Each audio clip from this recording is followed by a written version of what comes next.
Headline edition, July 8, 1947. The Army Air Forces has announced that a flying disc has been found and is now in the possession of the Army.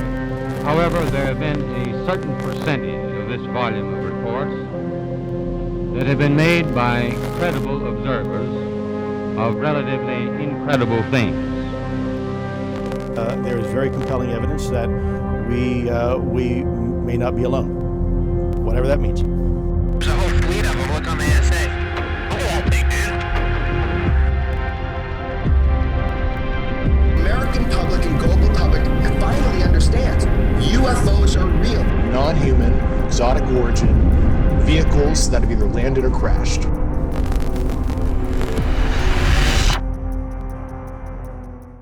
All right, Gary, it's been way too long. I'm really glad to have you back on the show.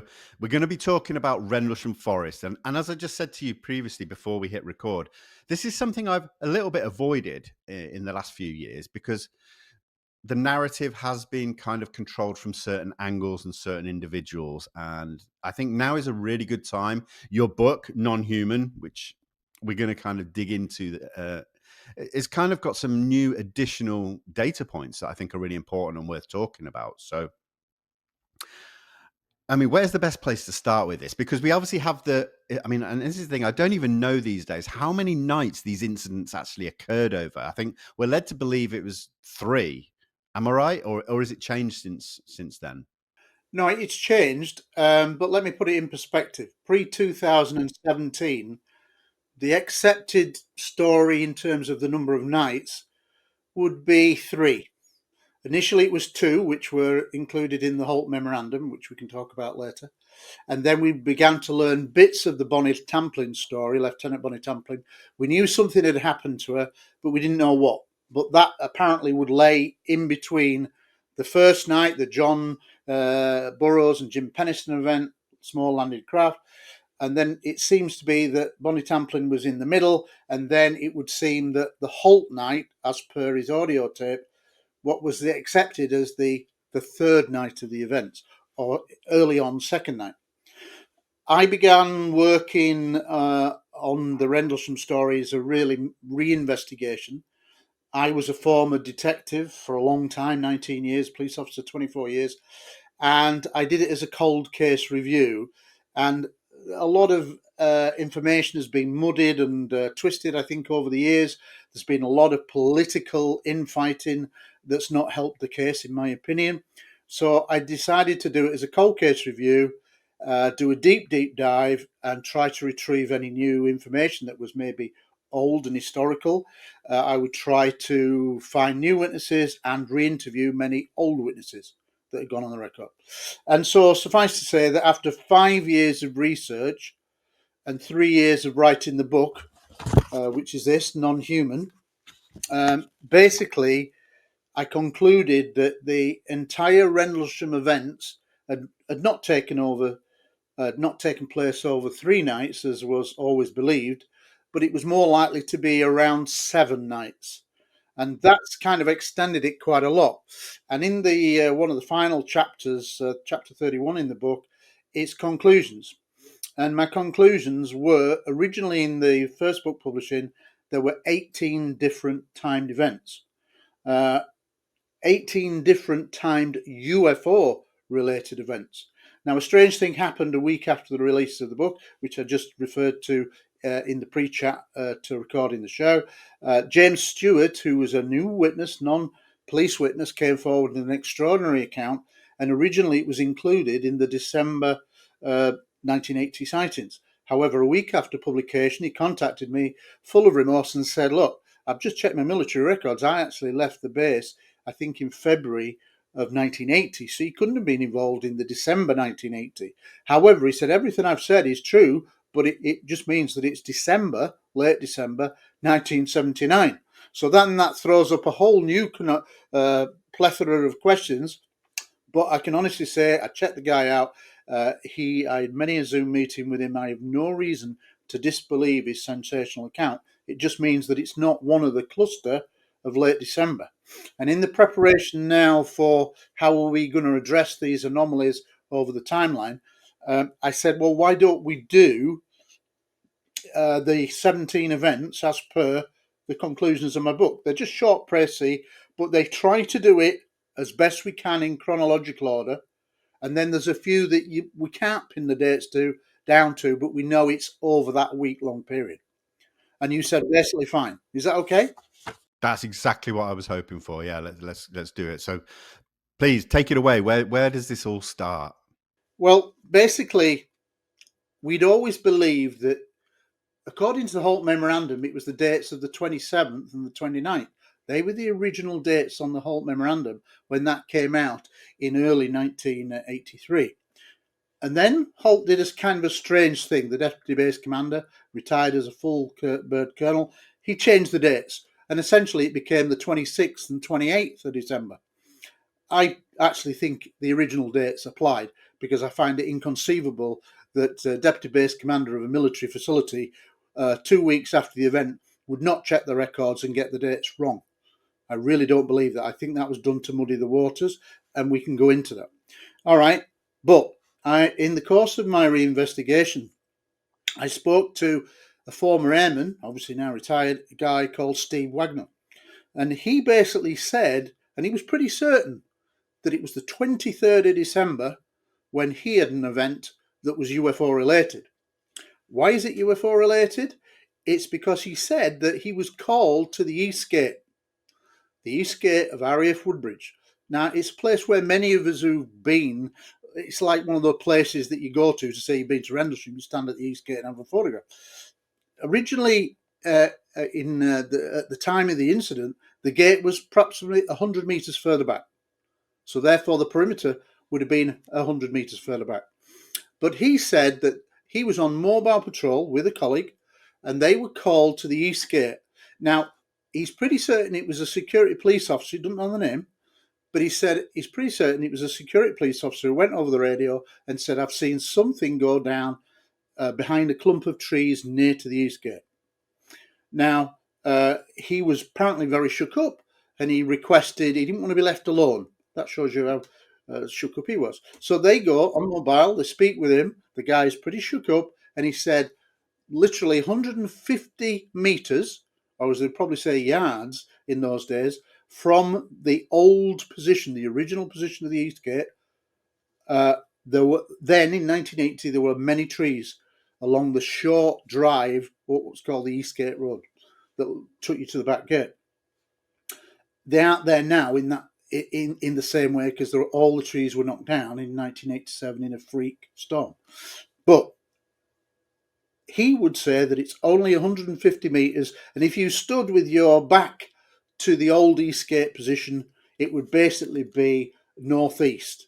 If you stood your back to the gate, looking down East Gate Road, it's basically a 45-degree angle, but only 150 metres from the old original position gate. Now, nobody's ever said there was any UFO-related event that close.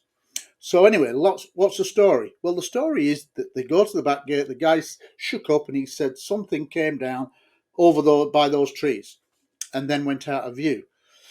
So he goes with his colleague and they're there and they're looking around. They come across a small clearing. They don't see any craft, but what was interesting is he said, we came across indentations, large indentations in a triangular, equilateral triangle, a perfect triangle. I said, well, what size were the depressions? And he said, each one was 5 feet across. Wow. Yeah, that's a wow. Now, that's interesting because if we go back to John and Jim's event, what was so-called first night landing, that was only 8 or 9 inches across. And now we're talking about 3 large depressions, all the same, to the same depth, same size, same shape, that he said were 5 feet across. Now, that obviously I had no idea what he was going to say, but why is he going to make that up? He's wanting to get it off his record. Now, off his chest, as it were. Now, the interesting thing was he never reported that beyond that. And the reason why he didn't report it, because he'd had an earlier sighting himself in November, just a month earlier. And when he reported his own precursor cases, what I list them in the book, 3 precursor cases, he got a bollocking for reporting it. Right. So basically, he was given a hard time, and everybody ribbed him, UFO, blah, blah, blah, flying saucers. And he basically said to himself, if ever I see anything else, I ain't going to report it, which kind of makes sense. So on this occasion, despite him coming out with this entirely new event, which I've no reason to disbelieve, why are you going to make it? You're not going to become rich and famous just by saying that. There's no financial gain. So why is he going to do it? And it was only by asking the question, well, was there anything else, that was odd whilst your time there? Well, there was this incident. When he clarified it, this is how that story came out. And I've no reason to disbelieve it. So he is absolutely certain that it's the 23rd of December. Now, the reality is we're never, 45 years down the line, ever going to be able to pin those dates now down properly. There's too many years gone by, and too many I think there's a bit of manipulation of the time, certainly with regards to the Halt memorandum and the dates, as I've described earlier. So that's why I'm now saying that the events begin really on the 23rd of December, which is about 48 hours earlier than believed. Okay, then we go to 26th of December, which is now the accepted first night, with John and Jim. Now that begins, and a lot of people don't realise that when you break it down, that is the events of that first night are not one event, right? They're a series of events with timed gaps between them. And this is why they're timed, why I list them as different timed events. For example, if you were chasing a burglar from a house, and you've got him under observation and you're chasing him, you might lose him round the corner for an hour. And then you search in the streets, and then you see him running down the street, and it starts again. That's a different timed event. Yeah? All right. So from a police point of view, this is when there's a break, there's a different timed event. So when you break that, what was called the first night down, it really begins where Sergeant Bud Steffens and John Burroughs are on mobile patrol in what was a law enforcement, essentially, police car. It wasn't a military jeep. It's basically a Cadillac kind of thing, but just marked up, because they were like the uniformed police presence. They weren't in combats. They were wearing a blue kind of police uniform. All right. So they're on their way to the Eastgate as they're driving towards the Eastgate and are just about to turn right up to Eastgate Road, up to what was the old entry point, they see some lights under the canopy of trees. Now, again, this is really relevant and never really talked about, is in 1980, the trees were Corsican pines. All right. And this is really relevant because the Corsican pines then were about 15 to 20 feet off the ground before you had any branches. And if you've ever been to many forests, a lot of them are planted in like rows, like soldiers, or like a cemetery, military cemetery. And so what you've got to imagine is that if there was a light of any distinct colour under the canopy of trees, under that 15, 20 feet, you would see it. It's not like you wouldn't see it because of all the growth. There was no growth. So they see these lights moving under the tree. And initially they stop by the turning. So it don't begin at the East Gate like we've always thought. It really begins at that turning right up the East Gate Road. So they pull over, they see the lights, and they get out and they proceed to go left into Rendlesham Forest for a few metres, having seen mysterious, strange lights manoeuvring through the trees. Now, they don't go through the forest for long before they think we should get back and report this. Now, Sergeant Steffens was the guy in charge. He's a sergeant. Airman John Burroughs was the lowest of the low. He was just an airman, right? So Sergeant Bud Steffens is the guy in control. And he got pretty shook up because when he returned to the vehicle, he saw a white orb, for want of a better description, ahead of the police vehicle that was parked up on the road, literally just sat there. Doesn't really describe. It's not very big, but it's sat on the road. And he's thinking, what the hell is that? And it starts to freak him out. So they then get in the police car and they then go back to the East Gate. So that's really event number 2. Because then there's a break. They then get to the East Gate, use the telephone, they report it to Central Security Control, and they request that somebody check out these strange lights in the forest.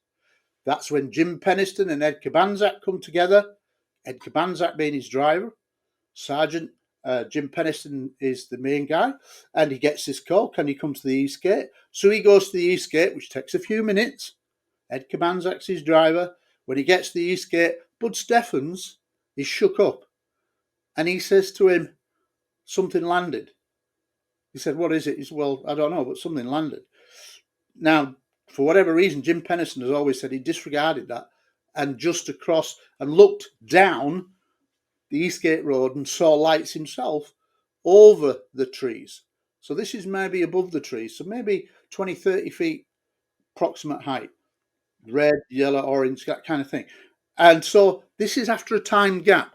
So this is where the people on the East Gate, 4 of them, Cabanzak, Steffens, John Burroughs and Jim Penniston, are all looking from the old position of the East Gate down the East Gate Road, and they see these lights over and above the forest in the distance, maybe 300-400 metres away, probably 400 to 500 metres, as was the distance then. That's another sighting event because it's a timed break between. So what happens then? John Burroughs, Sergeant Steffens says, well, he's scared. He says, I don't want to go back out there. You lot go. Sergeant Penniston will be in charge. Ed Cabanzak is the driver. John Burroughs can go with him. Give me your weapons and off you go. There's some debate about whether all the weapons were given, because it's always been rumoured that at least John Burroughs didn't hand in his sidearm. But it matters not really. But suffice to say that they then leave in a vehicle down the Eastgate Road.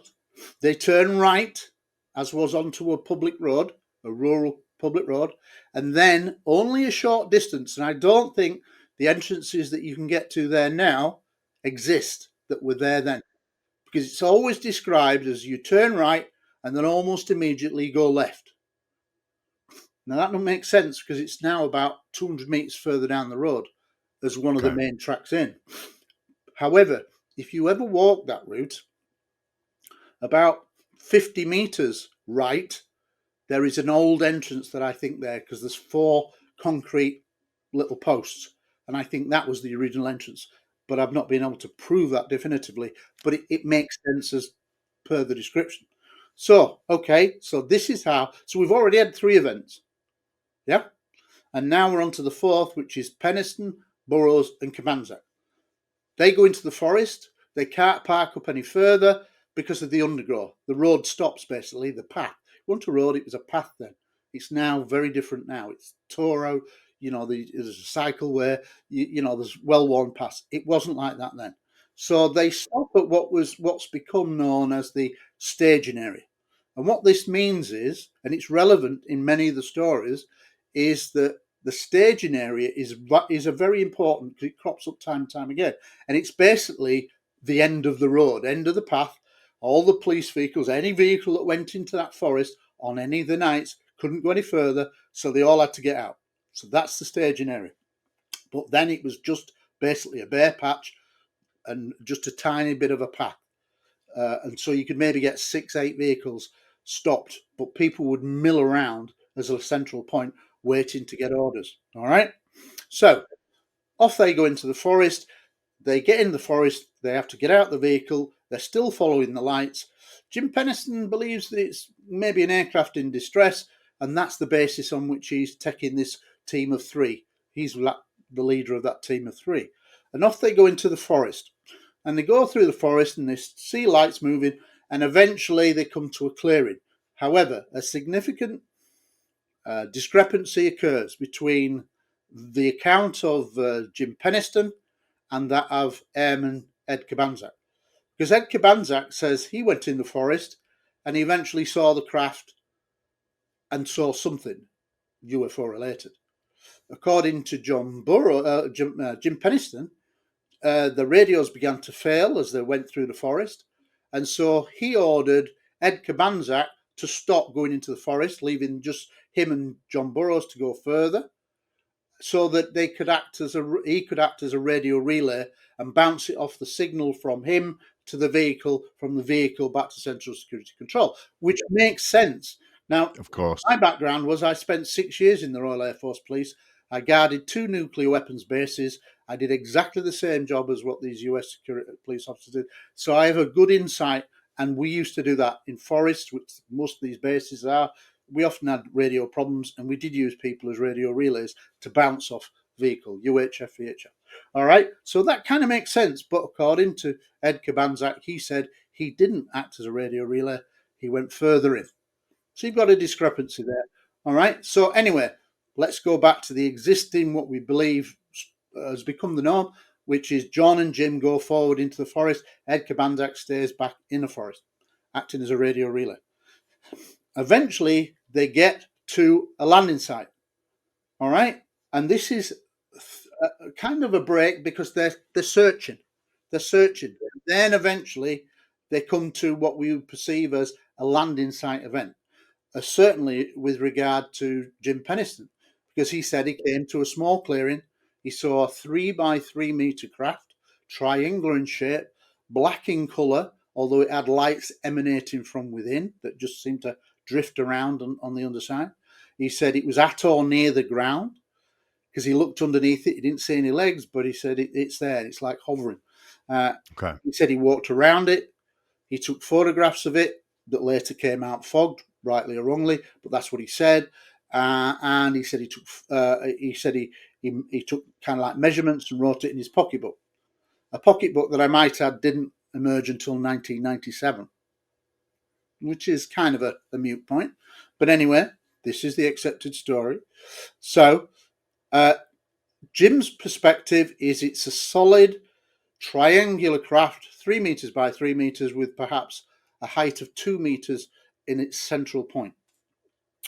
And we've all seen the drawings of this craft, and it looks pretty impressive. And of course, now we've got a sculpture that's loosely based on that. He also said it when he touched it, it felt like glass, warm to the touch. And he said at one point there were raised etchings like you get on a windscreen, like something etched onto a windscreen. And he said there were symbols. Interestingly, he never mentioned his later binary code download until actually 2010, 30 years after the event. All right, so that muddies the waters, and I talk about that in the book anyway. But let's just stick to the events. All right, so that's what he said happened. Now, interestingly, and I've no doubt that this first event, this clearing and craft did exist. I'm no doubting that Jim Penniston saw what he saw. Now, his perception, because he's right next to it, is going to be different from John Burroughs. John Burroughs is anywhere between 20 and 30 meters away. So he's further back. His perception will be naturally different, and everybody's perceptions are different anyway. But what John said later, when he did a statement, is he said he basically saw a bank of lights, bright lights, in a kind of a formation. He said, but they were that bright, they suggested a structure behind the brightness of the lights. And that might make sense from his location. He never said he saw craft. He basically saw a bank of lights that suggested something structured behind the brightness of the lights. Okay, so in a sense, Jim Penniston is the only one talking about a triangular craft. His account alone does that. All right. Now, here's an interesting thing, and is so easily lost. At one point, Jim says he's with this craft about 45 minutes, walking around it, touching it and whatever. And then eventually the lights that are within the craft that would kind of like just drift around. They weren't structured blinking lights. There was no rivets, nothing, no kind of mechanical sense, no protrusions for engines or whatever. At one point, he said the lights within began to move a lot faster. So he stood back, and then the lights got brighter and brighter. The craft whatever you want to call it, lifted off the ground, a few meters into the air, turned onto its side, and then went blink of an eye gone. That's how it departed. John Burroughs never describes that, but that's what Jim Pennison says occurred. All right. Does John Burroughs describe anything different?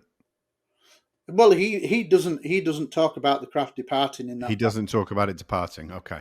All right. So basically, but there's lots of reasons why that may be the case. Because one, the statements that were later done, 5 that emerged, were terrible statements.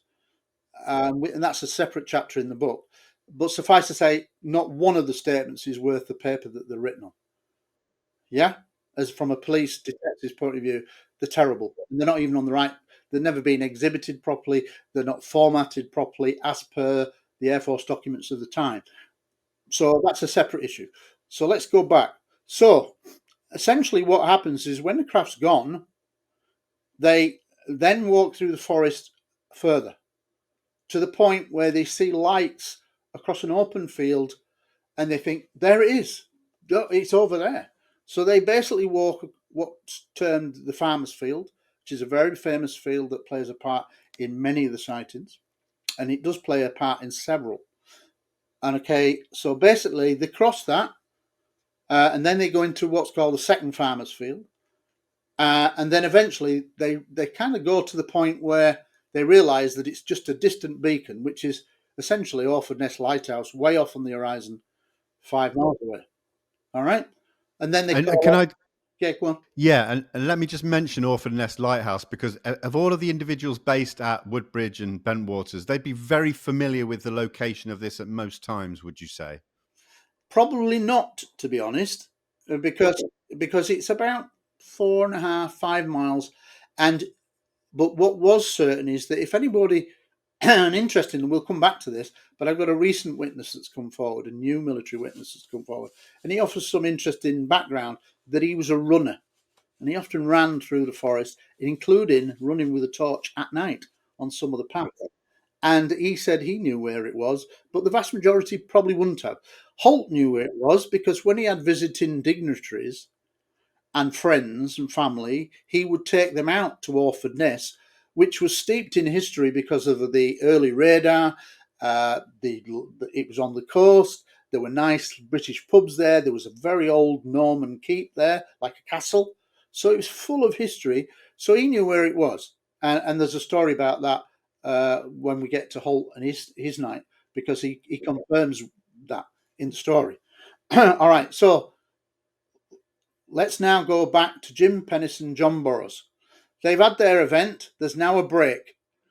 They've identified a light beacon in the distance. They've determined that it's just a lighthouse, and they're going to walk back. They're now turning around and walking back in the direction that they came. All right, trying to retrace the steps in a forest that was very unfamiliar with them. All right, so they'll come back. They'll go across the second farmer's field. They'll cross the farmer's field. They'll go into the forest where they originally came out and try to retrace their steps to the point where they end up at what's now become the staging area. However, and it's never really mentioned apart from in a couple of little documentaries that were made early on when they retired and came forward, they both talk of that as they're heading back to the staging area, a strange blue light flashed above their heads going towards like the staging area. That's another event. It's an unknown object, anomalous. It's another timed event. Okay? So when you break this down, can you see what I'm trying to do? Is follow it chronologically, and where there's a time gap, that's a different event. Because it's a misnomer to just say there was one night of activity. It makes like it sound like there's just a landed craft and that's it. It wasn't at all. All right? So I guess this is the detective part of me, breaking it down. Okay? Now, let's now move forward 24 hours. Now, this is interesting in itself. During these events, the East Gate at Woodbridge was manned by security police officers. All right? But so many of them that I've interviewed have said it wasn't routinely manned by security police officers. It may be other trades, other guards, but it wasn't usually manned by US Air Force Security Police, unless there was some exercise on or some special event. Well, I suggest that these events, because they were now becoming numerous, if you go back to if anything was known of the 23rd, that event with the three triangular 5-foot depressions, if that had other people had reported, we're not sure. But if anything was known, then it would make sense that they've got security police. So here we are. The accepted date now is the 27th, the 26th into the 27th. John and Jim's, what's become accepted in all the documentaries, basically for the last 25 years, is it's the night of 25th into the 26th when John and Jim have their event. So let's move on 24 hours. We're now into the night of the 26th into the 27th. Early hours. It turns out that an classed as an airman, even though she was a woman, Airman Laurie Bowen is at the East Gate, the old East Gate, and she sees a flaming red ball of something go down into the forest and out of view, Rendlesham Forest. So she picks up the telephone, Central Security Control, I've just seen this. And the call goes out to anybody on mobile patrol. Is there anybody nearby? Because you've always got roving patrols happening between the two bases. All right? And the bases are separated by the forest, am I right? Basically, yes. They're about 1.5 miles from each other. And they're really only joined by a rural country road that's maybe 1.5 miles away. So they're very close. Basically, the forest in the middle. So, as a separate timed event, Laurie Bowen, flaming object, that's another UFO timed anomalous event. Unknown object. So that stands alone. However, we now know that it links to Lieutenant Bonnie Tamplin, but let's get back to that in order. All right? But this now sets up Bonnie Tamplin later on. Okay, so that's another timed event. Now, let's describe what we thought happened to Bonnie Tamplin. So, Laurie Bowen, I've seen a flaming red object go into the forest. Is there anybody available to respond? Now, it would seem that the nearest person to respond was Lieutenant Bonnie Tamplin, who happened to be just unlucky, really. She was on mobile on the back road from what was called RAF Butley Gate, RAF Bentwaters, the rear exit onto a rural road. It's the back exit in the same way as it's the back exit of Woodbridge. The back exit of Bentwaters was called the Butley Gate. Little gate, middle of nowhere, and off you go onto a little backcountry lane. And it would take you 1.5 miles to the back gate of Woodbridge. So at some point, we're not exactly sure where she was when she gets this message. She's obviously responded and said, yeah, I'll attend to that. The next thing that we knew of the story, and we knew it for several years, and this is where the story went cold for many years, is that she's then over the radio going, help, help, Bobby, Bobby, and she's distressed. Something has happened. We didn't know what, but she is distressed and she's calling for help. Bobby, Bobby. Bobby was one of her sergeants, Robert Ball. Okay, Bobby, Sergeant Bobby Ball.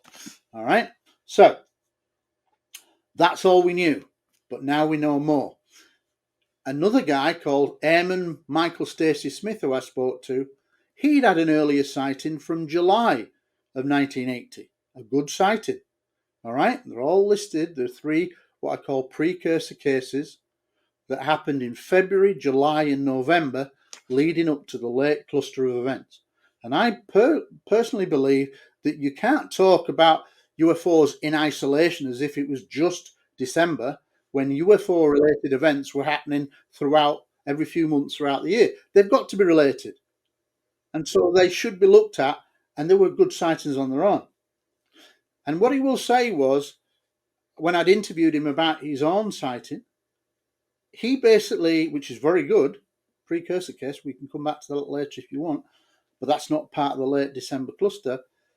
I said, well, any other events that you were involved in that were kind of anomalous? And he said, well, I know a little bit about what happened to Bonnie Tamplin. I went, oh, what?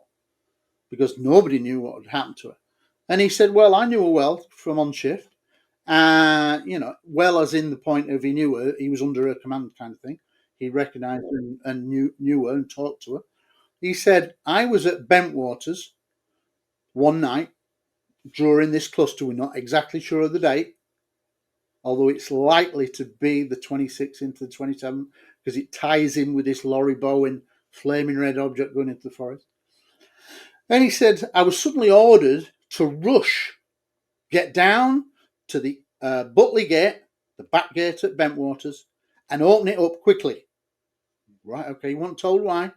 So he races down to it from Central Security Control, or from the control, and he gets there, opens it up, and then literally 5 minutes later, a small convoy of US Air Force police security vehicles head out at speed, turn right on their way, he guessed, towards Woodbridge, on this back rural country road. Didn't know why, but 3 or 4 vehicles, a small convoy, rush out at speed. I was thinking, what the hell is that? And bear in mind that there were 4 different radio channels. So he might have only been on one and he wouldn't know necessarily the other 3 and what was being talked about. So that makes sense. All right. So literally 10 minutes after that, a vehicle, one of the 4 that had gone out, 3 or 4 that had gone out, comes back at speed, opens up the gate, and who does he see in the passenger seat? Lieutenant Bonnie Tamplin. She is crying. She's hysterical. She's dishevelled. She's not wearing a beret. She's clearly distraught, upset by something.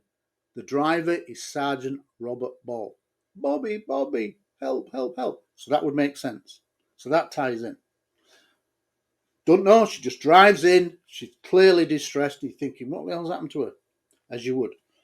About 10 minutes later, it turns out Bonnie Tamplin's vehicle is being driven in.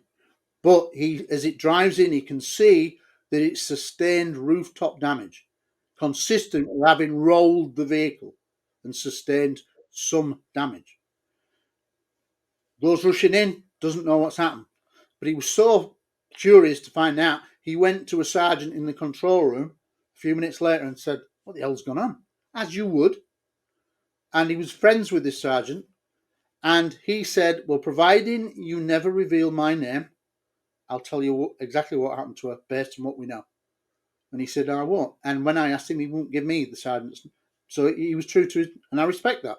He's kept his word. But I've no reason to disbelieve what he was going to say. Well, he's not going to gain anything by such a convoluted story. So what he said was that when she received the message, is there anybody to respond to something via the East Gate at Woodbridge? She'd responded, she's driving along this backcountry road when suddenly a large orb, potentially the size of a car, at hedgerow height, silently pulls alongside of her vehicle. So you can imagine, great acting here, oh shit, what the hell is that? As anybody would do. And she's on a little narrow country road. What the hell is that? She loses control, flips the vehicle in a ditch. Now, here's the interesting and menacing thing about this, is that she wasn't injured. She was dishevelled, shook up. She crawled out onto the ground, away from the vehicle, only to see that the orb is now stationary and looking down at her. Now, she did what probably most of us would do. She frightened, she panicked, she picked up a weapon from inside the vehicle and started going bang, bang, bang, bang, 3 or 4 rounds, right? It's a serious thing to discharge a weapon unless you're in certain conditions. But in those conditions, I think many of us would have done the same. So she fired 3 or 4 rounds off. The orb flies away at speed, not to be seen again. At that point there, what clearly happens is that she's then put out of that message, Bobby, help, help, help. It all now ties in. They respond, they pick her up, she's dishevelled, she's tearful. They then take the vehicle, which is still drivable, upright, and drive it back. And all of that incident was covered up by the US Air Force security police. The rounds that she discharged were put back. Now, having been in the Air Force police myself, you get a block of wood with all the rounds in, and at the end of your shift, you've got to give all those rounds back to fill the spaces in those blocks. Now, if you've discharged a weapon, lost a bullet, it's a real serious offence. Now, obviously, in that case, they knew she was so upset, they'd replaced the rounds because they didn't want the wider world to know about this. And nobody knew anything about this until Michael Stacey Smith filled it in. Now, he's a partial direct witness, but it seems to tie in very nicely with what we already knew. Yeah? So I have no reason to think that that event occurred. Has he relayed it to me? And Did Bonnie Tamplin ever speak of this event? No. Bonnie Tamplin, within days, was shipped back to the United States, never to go back on shift, and it would have seemed that she never held any other rank. She was a lieutenant at the time, and it would seem that she either went back to the United States, and we really don't know what happened to her, but she never went back to Bentworth and Woodbridge. So I think when that event happened, somebody on high said, let's get rid of her. No question, she's not there. If this story breaks in the press, which he could have, and we maybe talk about how the press covered it all up, and I think probably a D notice was given to the higher echelons of the media by the government. We don't want this to get out. The Americans certainly didn't want this to get out. Okay, so she went back. I now know that she's living in Europe. I know which country she's living in. I know that she got married. I know she's got relatives. I've been in contact with her relatives, trying to get her to go on the record, but they're protecting her and they don't even respond. But it is the family, because I've got photographs of her as she's older with her family. All right, so who can blame her for not coming forward? Of course. However, I've always said, and I say it in the book, if anybody does see this, or the book or the documentaries that I'm in or whatever regarding it, I'd love her to come forward, because maybe after all these years, she might want to get it off her chest, and it would really be nice to get her first-hand testimony on the record. So if there is somebody out there who knows her, who can approach her on my behalf, I'd love to speak to her in confidence, and we'll see where we go from there. Okay. Now, so that event is another event, but it's nicely filled in that gap between John and Jim's first night landing and then what was always regarded as the Holt night, all right, with the audio tape. However, that's not the end of it. 24 hours after that, we have an incident that takes place before Holt goes out into the forest. Before Holt. Now, as far as any documentary made over the last 25 years, nobody talks about anything that happens before the Holt night. That's like, oh, that was the big event. Well, I suggest not. And this has been covered in perhaps one documentary where it was referred to. And then when you look at old records, it makes sense. And this involves Sergeant Munro Nevels, the disaster preparedness officer. Now, there's some anomalies here in the sense that for many years, Sergeant Munro Nevels, who was not a US Air Force security police officer, he was like the nuclear biological weapons instructor. His job was disaster preparedness. He was not a security police officer. Now, in one documentary, a radio show that's been aired over the years, he's done a couple of radio things. He went on John Burroughs' Phenomenon radio show a few years ago. He did a couple of appearances. And he also went on the Enos show, their podcast. And he did, and actually he made a couple of shows with them. And this is where the anomaly comes in there, and this is what's interesting. He will say, originally on the Eno shows, Paul and Ben Eno, that the event occurred on a Sunday. This is relevant. Think of it. He's very definite. It's a Sunday. So he goes on two shows with them months apart, which are all listed, and the transcripts are in the book. But basically, he's very adamant. It's a Sunday afternoon, maybe 3-4 o'clock in the afternoon, when Lieutenant Bruce England knocks on his door. He's off duty, Munro Nevels, and says, we'd like you to go out into the forest because there's some strange objects being seen, and would you come out? And he went, well, okay then. So he goes out with Lieutenant Bruce England into the forest, and they eventually end up either at or close to the original depressions that were found involving John and Jim, the 9-inch depressions, of which plastic casts had been taken, by the way, 2 sets. All right. Now, whilst they're there in the forest, they see a UFO, because Munro says it in these shows. And he said there was this object above the forest, the tree line, and he said Bruce England, Lieutenant Bruce England, who's the officer, he was pretty scared, and he said, come on, basically, let's go. And he went, yeah, okay, but I'm just going to go towards this light.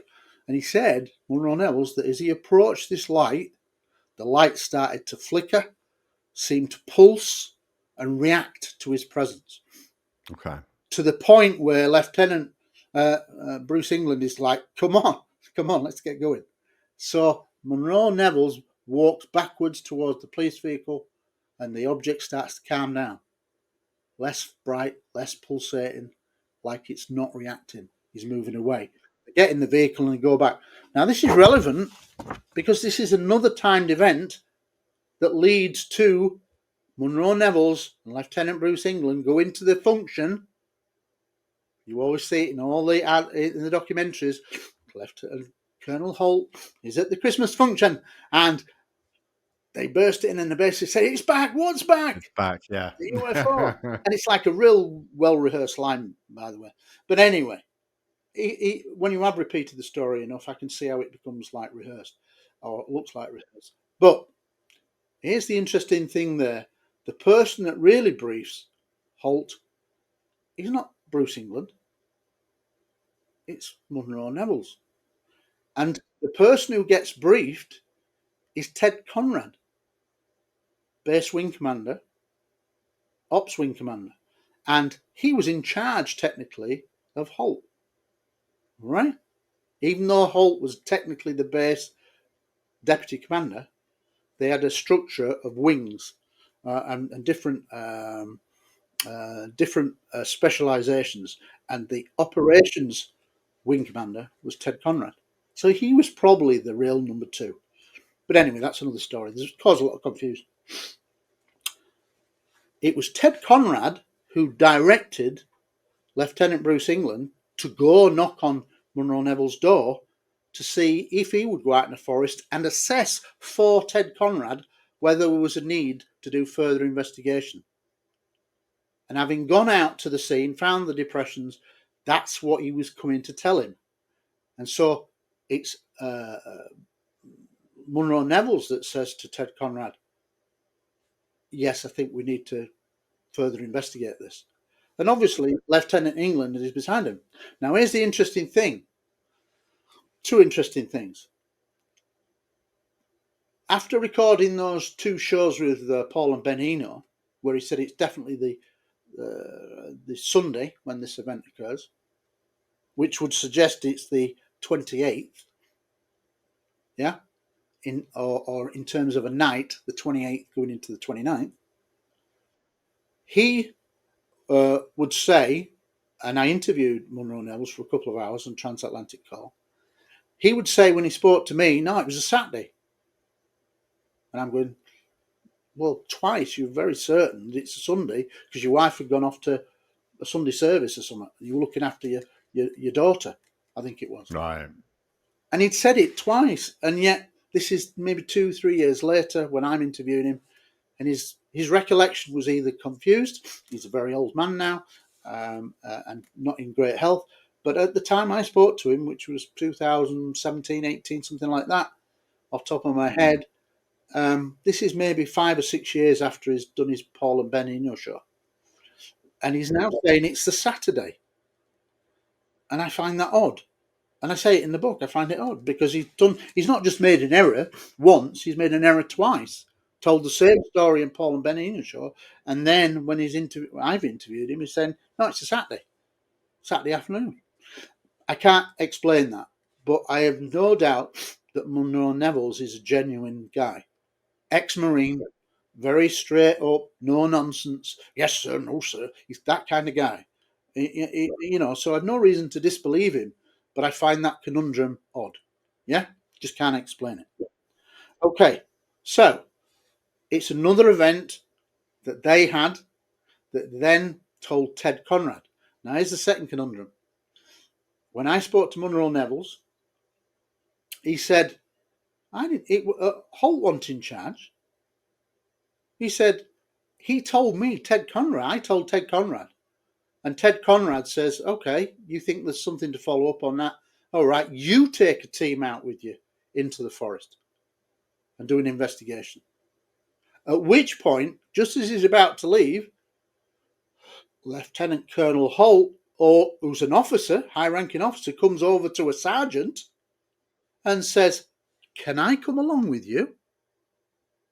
That's an entirely different account to what Holt has always said, that he was told to assemble this team, which he did so, and he went out into the forest and blah, blah, blah. Totally different account. I know whose money I'd put my account on being true, and it would not be Holt's. And we can talk about that later on. All right? But I think Munro Neville's genuine guy. He had no affiliation to the police other than that he trained them on certain areas of nuclear, biological weaponry and that kind of thing.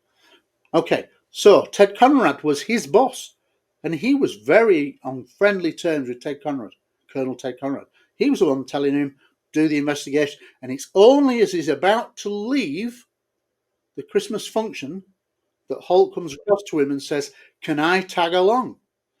Well, how can the deputy base commander of a nuclear facility just tag along? He's the high-ranking officer.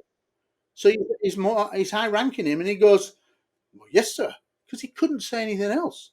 Right. But according to Munro Neville's, that then came out in Jim Penniston's book later on, The Enigma, Rendlesham Enigma, he tells the same story because he wouldn't go on the record for me then. He said, no, I promised it to John and Jim for when their book comes out. So I had to wait until that had come out. But he then came out with the story that he told me.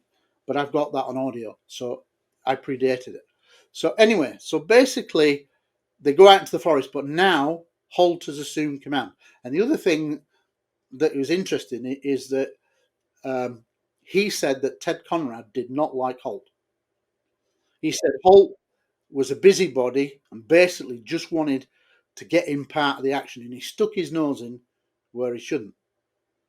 And if you believe Munro Neville's, and who's to disbelieve him, that's how Holt became involved, because he tagged along. He couldn't say no, sir. He's a ranking officer. So that's how it then comes out that Holt then does the forest. All right, so here we go.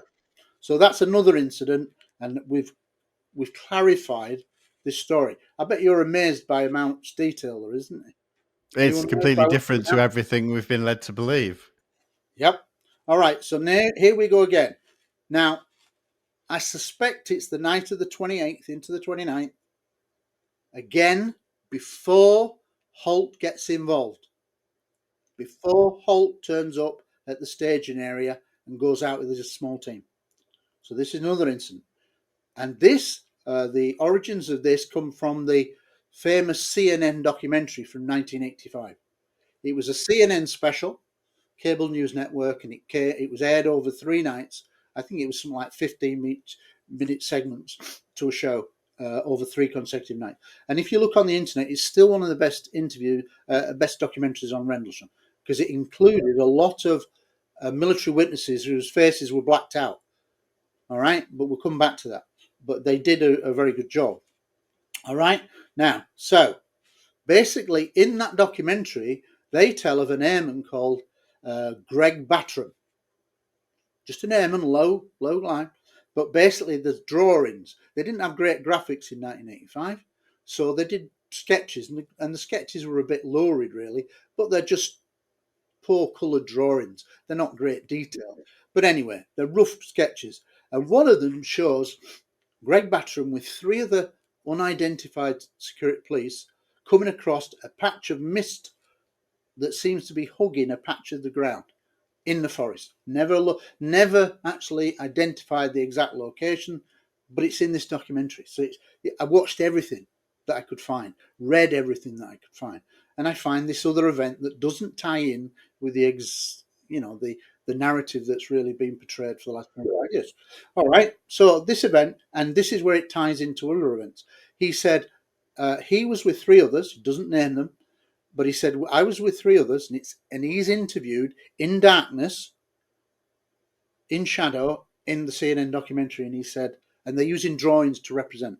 And basically, he said, we come across this mist, and then he said, a few minutes later, we ran from the forest because we'd seen something that frightened us so much, we ran away out of from where we'd been and ran back to the staging area.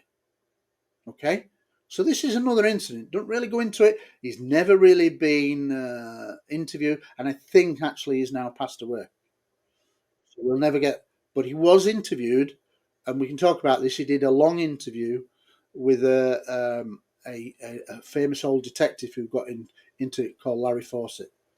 Yeah, who was interested in Rendlesham. He had an interview with him in 1984, a long interview, and it's reproduced in the book. And again, it tells of this incident. Okay, so this is another incident.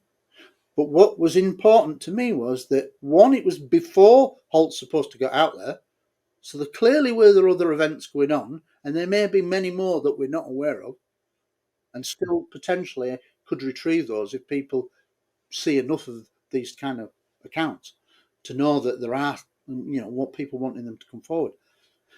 So the key thing there is that he and the 3 others are frightened by something anomalous that's so frightening that they run away and run back towards the staging area. And here's the interesting thing. He says, as I ran back to the staging area, I saw Halt arriving, and I also saw Larry Warren arriving. Right. Right, we'll come to Larry Warren later down the line, because he was the original military whistleblower, and yet his account has been vilified as a whistleblower, blah, blah, blah. It went terrible lengths. But anyway, it was eventually corroborated with an interview that I did with a guy called Sergeant Adrian Bustinza. All right, who corroborated him 95%. All right, and we'll go into that in a bit. But let's go back to that timeline. So that's interesting. He's ran back to the staging area. Something's clearly to happen to frighten him and his 3 men. But remember the mist on the ground. Yeah, because that becomes relevant further down this line. All right, so this is now where we get to another incident prior to Halt getting there. Another incident prior. And this involves Sergeant Adrian Bustinza. Now, Sergeant Adrian Bustinza was one of Halt's small team of 5. All right, so he plays a key part. He's actually in the audio, referenced in the audio. So he's a part of the small team that supposedly goes out in the forest for 4.5 hours, has multiple UFO encounters, and then they come back cold and wet back to the staging area. All right, so that's Adrian Bustinza, but he's a great linking witness.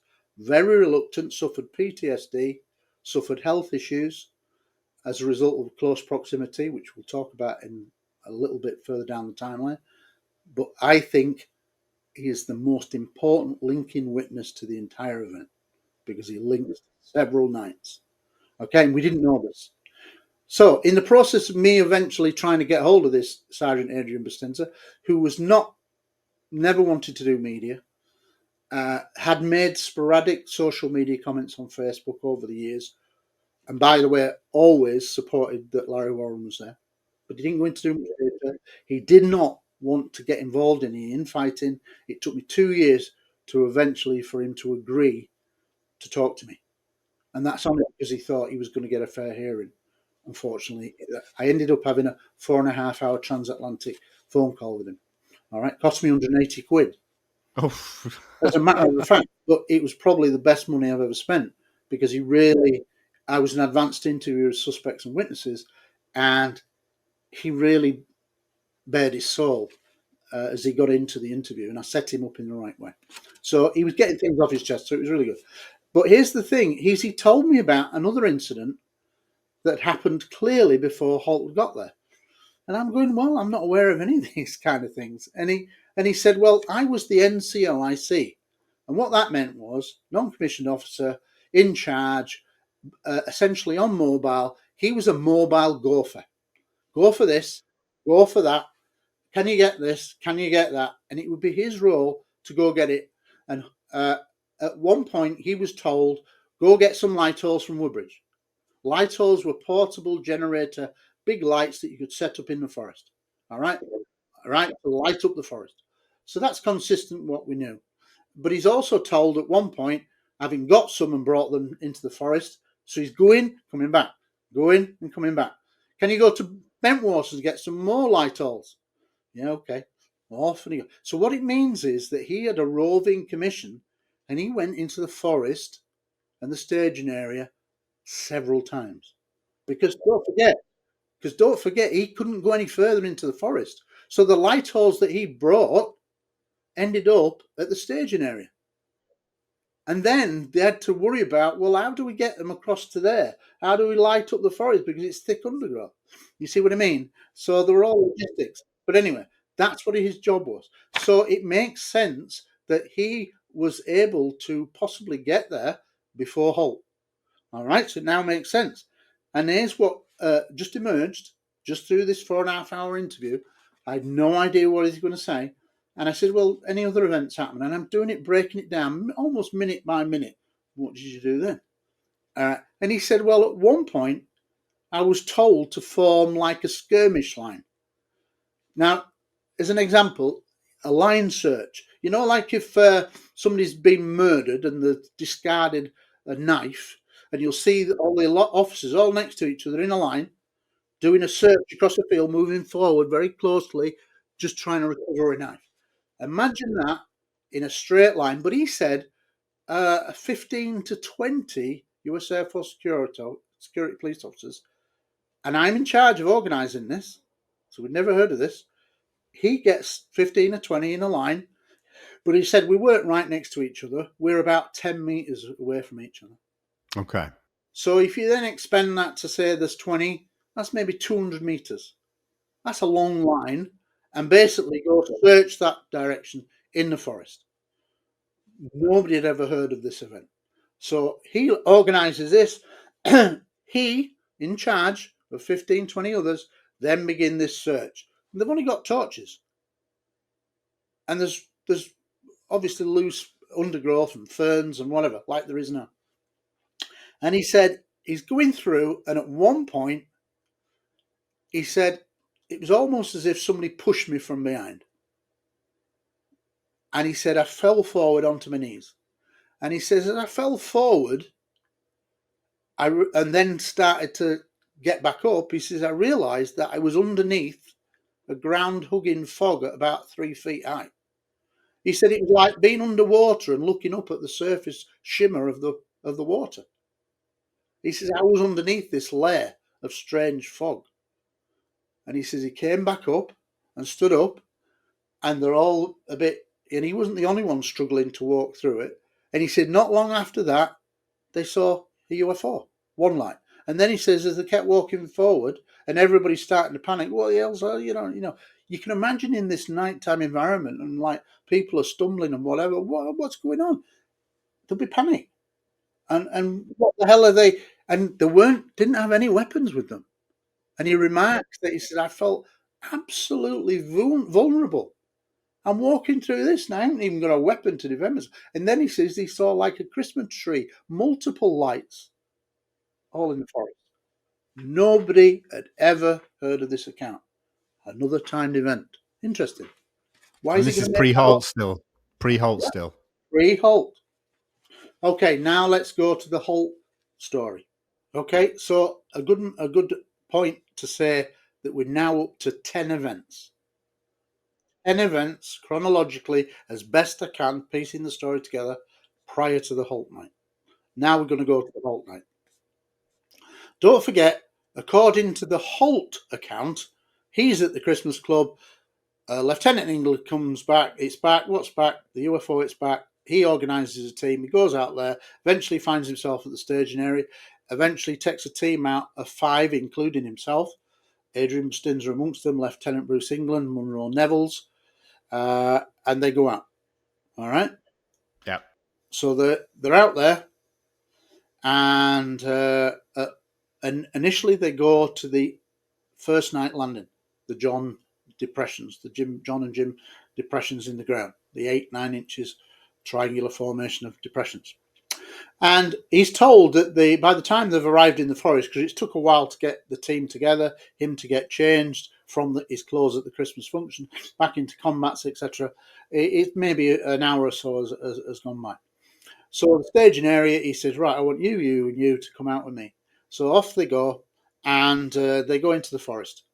And they go to the first night landing site because they're saying, well, we're here, we've assembled a small team, why don't we do a forensic search of the scene? So makes sense. They do that. They start taking measurements. They take soil samples, albeit we never know what happened to those if they were ever submitted. They're never really referenced. They're taking samples from trees that are nearby that have marks on them where clearly branches have been broken off, as if something has punched its way through the canopy. Remember what I said about that 15, 20-foot canopy? Punched it through and then came down to the ground. 3 depressions, equilateral in the ground. 3 meters by 3 meters.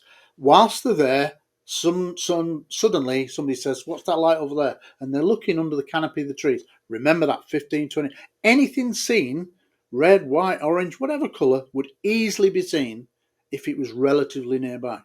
And they say, well, something flashing over there. Yeah, okay, so they leave the landing site, as it were, and they start to follow this object that's described as red with a black centre like an eye winking at you, and it's moving between the trees. If you think of these rows of trees, that would make sense. And there were big gaps and under the canopy, so you can clearly see it's not, it's not blurred out. You'd see it clearly unless it was moving behind the tree. Yeah, and they're watching it and they follow it. So they're looking at one red object. And then eventually, and it seems to be dripping molten metal, which is bizarre, but nothing was ever recovered. No molten metal has ever been recovered. It's not the only time in history that molten metal has been described dripping off craft. So it's not unique. All right. So anyway, they don't know this. They're just following it, and they're following it through the trees. Everybody else, according to Halt, is waiting at the staging area, including John Burroughs, and I'll come back to that. All right. Okay, so they're out there, they follow it through the trees, and eventually they get to what they describe as the edge of a farmer's field. Okay. Yeah. This is if you've ever been there, this is a classic field that there is now, and there's a farmhouse on the opposite side from the edge of where Rendlesham Forest is. It's still all Rendlesham Forest, but if you think of the farmer's field, it's very significant in parts of the story of Rendlesham. So the first time they see the object from in the clear, as it were, not obstructed by trees, is when it's across the other side of the farmer's field. And this is interesting because I met Halt twice in 2007, 2010. In 2010, based on his audio, I asked him if he would accompany me around the forest based on his audio, like retracing his steps, right? And we did that. And my then second wife was taking photographs and video just on her iPhone, with his permission. He knew exactly what we were doing. And we're walking around and she's taking various clips. Anyway, at one point, he texts me to the location where he said he and Sergeant Munro Neville's, and I guess the others as well, but he doesn't reference the others in his group, but he mentions Munro Neville's. And there is Linda Moulton Howe does a little sequence where she's talking to Munro Neville's. She interviewed him briefly a few years ago, and he says he and Halt were stood by the farmer's field looking across to see this object. And Munro Neville's had an early star scope, which was an early night vision goggles, basically. The night vision camera, and they're clearly seeing this sphere low to the ground, interestingly, to the left of the farmhouse. All right. And this is so Halt said this to me personally from a tree that I marked as the Halt marker tree. There are two prominent oak trees that have become synonymous with this story. One is called the Halt marker tree, and the other one is the Larry Warren marker tree. And they're at the edge of the field, and they're approximately 80 meters apart from each other, but they're distinctly separate because the Halt one is a singular oak, and the Holt one, the Larry Warren one, is like a double oak. All right, so the different shape. All right, so Holt takes me to this tree and says, "This is where we were," and it's almost directly, and I mean almost perfectly directly opposite the farmhouse on the other side of the field, which would be approximately 300 meters away. So if you put your back to this oak tree, you're virtually opposite this farmhouse. And he said, and this is relevant, "I saw this object, red glowing object, which he described as about the size of a car, hovering low to the field." It was then a grassed field to the left of the farmhouse, near to it. He said it was so bright, it was reflecting red glow into the windows of the farmhouse, which made it look a little bit like the farmhouse was on fire. That's how bright the red object was. And Munro Neville's corroborated that it's the same event because he's looking through the starscope and he's describing it in the same position to the left of the farmhouse. Now, the relevance of this is Holtway knew where the lighthouse was, right? So he looked to the right of the farmhouse, way off on the horizon, and saw the bleep every 5 seconds. 1, 2, 3, 4, 5, blip. 1, 2, 3. And what color was the lighthouse blip? Basically just white, just a white light, but it's consistent every 5 seconds, blip. And it never shone inward like a beam of light that people suggested early on as a debunking. It was actually masked off. The forest was masked off. It was not inward at all. So therefore it would go around. It was blocked off, so you'd only see the blink as the light went around. It did not cast inward, no whatever. And it's about 5 miles on the horizon, and you can only see that from certain parts of the forest, right? And from that marker tree, you could see it.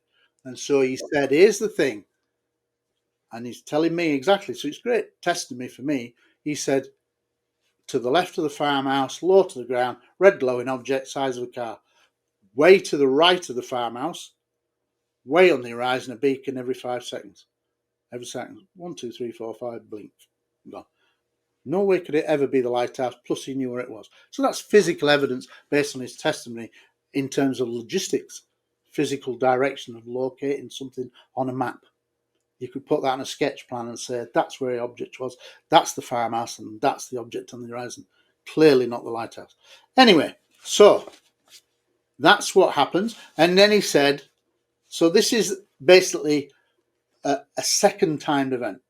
So the first time, now, because it's the Holt night, and I don't think they lost sight of the light, it's a continuous event. Yeah? So this is a multiple UFO sequence because it's under continuous view. So they followed it through the trees, and eventually they see it continuous, emerge into an open field. And then this next incident happens. He says, nobody else corroborates this incident across the field where the object was. Only Munro Neville's and Holt have ever gone on the media and said this. That's not to say that the others were lying, but nobody asked them. Yeah. Such is the poor reporting that documentaries do. They'll get 2 or 3 witnesses and they'll just stick with that. They don't really want to tell you all the truth. They just want to give you bits of the story. They're not bothered because it's just another documentary to them. Yeah? They haven't done the hard work. All right? So, what Holt says is that basically, as they're looking at the red object, it suddenly breaks into 5 white pieces. So this is a big red object, low to the ground, suddenly divides silently into 5 white objects, same size, that then disappear. Bing, bing, bing, bing. Nothing.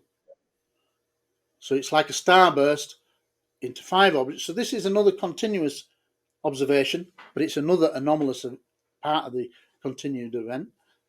And then he said, as they're looking across the field, they then notice objects in the sky beyond the farmhouse, off into the distance, on the horizon, and they're seeing multiple objects in the sky that are maneuvering in the sky.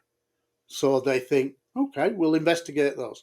So they cross the farmer's field, as John and Jim had done a couple of nights earlier. Probably in the same direction. All right, and there's actually a little path that goes down by the side of the farmhouse which is opposite this marquetry. So almost certainly they've crossed at this point. And they go across and they then faced with a little country road, a little private country road. Well, it's open to the public. That would be a road access to the farm, well, to the farmhouse. Then there are a couple of fields. Now, what was originally called the second farmer's field, I think is wrong, because I think the location was wrong. Because at one point, Halt on his audio is saying, at one point we crossed a ford, a ditch, and there was heavy water in the ditch, maybe 2-3 feet high, and then we climbed up and into what he described as this field. I identified that field with him because there still is a little stream there, much less in height, all overgrown, but it's still there. It's still a rise up into it, and he eventually described what happened next. He said, and it's on his audio, there are objects to the north and objects to the south. An object to the south is coming towards him. It's coming towards me. It's coming towards me. And then he said the object stops. So this is continuous event of different anomalous objects. Different object comes towards him at speed, stops above his groups where they are in this field. And I'll talk about the exact location in the book. So I identified where it was for the first time. And basically it stops above their heads about 1,000, 2,000 feet. And then shines down a beam of light close to their feet, which is akin to a laser beam. Right, okay, yeah. So silently, boom, light comes on. Whoa. Halt's saying, is this a communication? Is this a threat? 15, 20 seconds, light goes out, UFO shoots out back out towards the horizon. Yeah? And then Halt, then, it's all in his audio, is saying we show objects, elliptical objects are turning around in the sky. Now, after that, it kind of gets a bit hazy, because what he basically says then is, well, by this time, we've been out about 4.5 hours, and we're cold and wet. And on the face of it, that sounds plausible. But if this was an incredible UFO event, I wouldn't be going in after 4.5 hours. I think I'd stick it out and see what happened, especially if objects were still there. And there were. And he said in his audio, as they're heading back to the staging area, retracing their steps, he said the lights, they're seeing beams being shone down in the distance towards Woodbridge, towards Bentwaters, off in the distance, which was where the location of the weapons storage area, the nuclear weapons storage area was. I worked on 2 of these. It's key to the story. But anyway, and we're going to get even more interested in a bit. So that's effectively the Halt night. Okay? So that's all described. It's a continuous event. Now, as you can hear on the audio tape, at one point, there's a request from someone to say to Halt, John Burroughs is here. He's wanting to come out and join your group. Words to that effect. And Halt says, no, keep him back at the staging area. Words to that effect. I'll tell him when he can come out. So he never joins the Halt team. 4.5 hours, they come back to the staging area, allegedly cold and wet. And John Burroughs is waiting there. And John Burroughs, who had been off duty, which is bizarre, he lived in Ipswich, was about 7-8 miles away.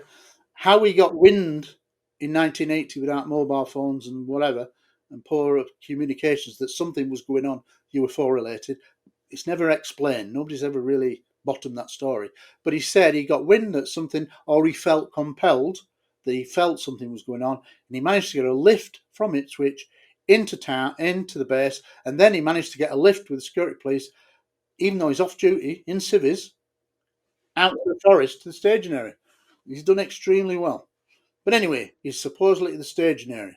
He's at the staging area. Now, this is an interesting thing. John Burroughs was only once, I've seen it in one of the documentaries, and I list it in the book, but basically, he's in a documentary from mid-90s, late 90s, and basically he says, I'm waiting in the staging area. Okay. Waiting for Halt to come back to see if I can go back in the forest, so it makes sense. But it says in a sequence, and he's narrating part of it, it says, and they recreate it with extras, they show him stood by a police vehicle that has got the windows down, It's like a Jeep or a truck or something like that. And basically, he says he saw a small blue object approach the light halls where he was and these vehicles, and suddenly the light halls light up briefly for a second, which could be interference.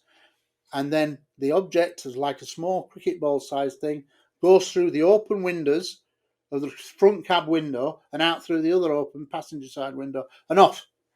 That's an entirely different event. Nobody ever picks up on that. Nowhere near Lighthouse either. Nobody ever talks about this. But that's what he said himself in one of the documentaries. So that's another different time event. Okay. Now Holt comes back after 4.5 hours. He's cold and wet. Beams are still being shot down towards the nuclear weapons storage area, but he's not bothered. He wants a tea break. He's come back. So they go back to the staging area. He's approached by John Burroughs, who said, Lieutenant Colonel Holt, can I go back out there? And Holt probably doesn't want him to go at all, but he said he made him wait all this time, so he said, okay, go out for a few minutes.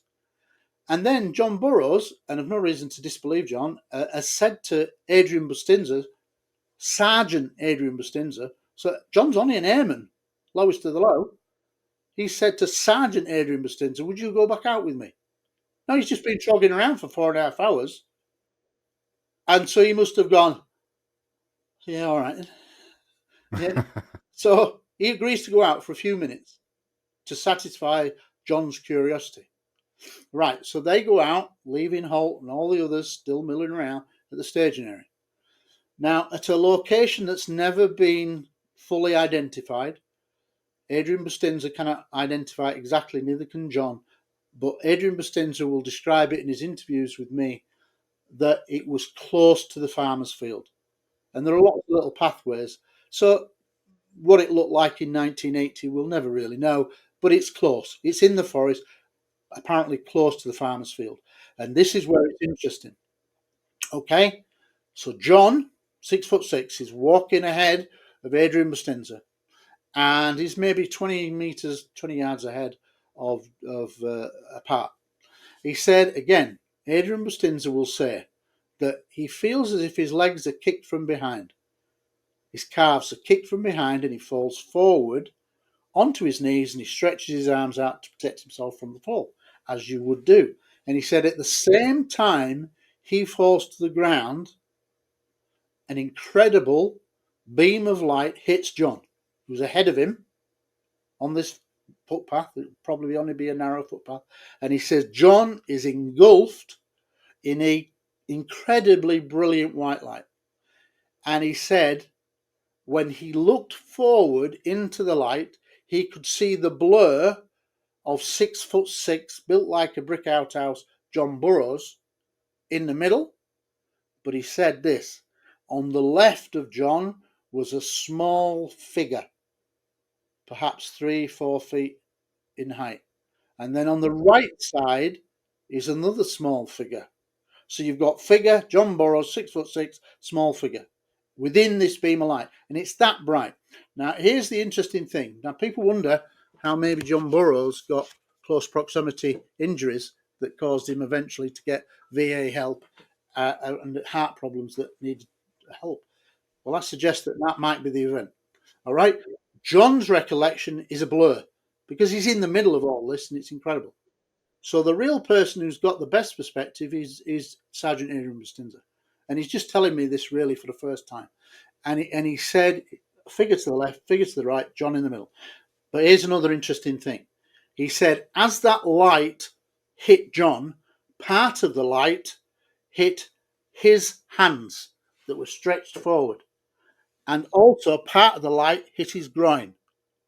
And that's relevant because he's had a rash there ever since on his hands and his groin that he says he attributes, not life-threatening, although he's had health issues, but they weren't life-threatening. And basically he went to the doctor and they gave him some ointment and it wasn't serious, but he's had a rash there ever since on his groin and his hands where he got struck by the light that hit John.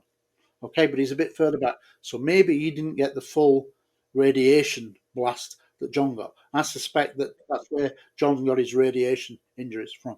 But anyway, so that's an entirely new event that we didn't know. described by somebody as who I can you see why I think he's a really good linking witness, because he's been with the whole team. He's talked about this incident prior where he's done a line skirmish, and now he's involved with seemingly entities. But that's not the end of it from his point of view. All right. So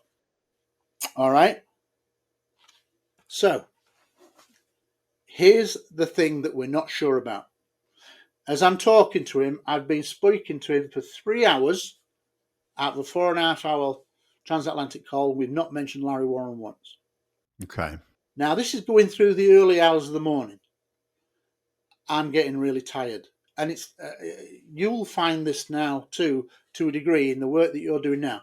You're struggling to understand what I'm saying, to put it, remember bits that I want to come back to and clarify. Mentally, it's a real difficult thing to do. So after 3 hours, and it's becoming early light when this interview is done, it didn't start until something like 1 in the morning. And it's early light, and I'm flagging. And I'm thinking, Christ, I haven't mentioned Larry Warren yet. I've got to come back to this. And I didn't want to lead him. And the way I'd set it up, I didn't lead him at all. But after 3 hours, I had to make a decision because I was getting really tired. I said, I don't want to lead you at all. I said, but I want to refer you now to an interview that you did in 1984 with this Connecticut police detective called Larry Fawcett. All right? He was somebody who had a big interest in the book, and he was co-author of the book Clear Intent. All right? An early book that featured a chapter on Rendlesham. So it's historically with Barry Greenwood, researcher Barry Greenwood. And so historically, it's important because it was one of the first times Rendlesham was mentioned in a chapter of a book. All right? And so I eventually said, look, you did this interview with Larry Fawcett in 1984. It's his first time he's ever been interviewed. And I said, from my point of view, it's not a very good interview because you're being led all the time. Larry Warren said this. Larry Warren said that. Is that right? Yeah, Larry Warren said this. And that's not how you do interviews the way I was trained as an advanced interview. Times have changed. You can imagine kind of Telly Savalas doing it in that kind of interview, that style. So it's not that he was at fault. It was just a different style of policing. And it was very much in your face. You said that. You said that. Is that right? Yeah. And it was like that. And then in the transcript, which is in the book, fully in the book, because it's a really good historical record, because it's an early account of an interview that he did.